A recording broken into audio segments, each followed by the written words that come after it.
কিরে তোমরা যে ঠাকুরের মূর্তিটা দেখতে পাচ্ছ, বলো তো এটা কোন ঠাকুরের মূর্তি?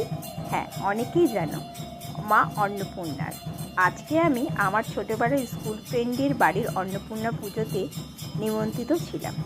বাবান আর মাকে নিয়ে চলে গিয়েছিলাম। মা দেখো দূরে একটা মিষ্টির দোকানে মিষ্টি কিনছে, আর আমি বাবানকে নিয়ে টোটোতেই ওয়েট করছিলাম। বাবান আমার কোলে বসে। তো টোটো করে আমরা পৌঁছে যাই বেলুড়ে, যেখানে গিয়ে এই যে বান্ধবীর বাড়ির গেটের সামনেটা আমি একটু ভিডিও করেছিলাম। তো ঢুকেই আমার এই জায়গাটার প্রতি চোখটা যায় এবং আমার মন পুরো ঘুরে যায়। আন্টি, বান্ধবীর মা, গোপাল বসানোর জন্য খুব সুন্দর একটা জায়গা করেছিল, যেখানে সমস্ত ওদের বাড়ির গোপাল থেকে, রিলেটিভসের গোপাল থেকে শুরু করে অনেক গোপাল বসেছিল। আমি নেক্সট পার্টটা অন্য একটা ভিডিওতে শেয়ার করছি, পরের ভিডিওতে তোমরা চেক করো। এখানে কুমারী পুজো থেকে আরও অনেক কিছু সুন্দর সুন্দর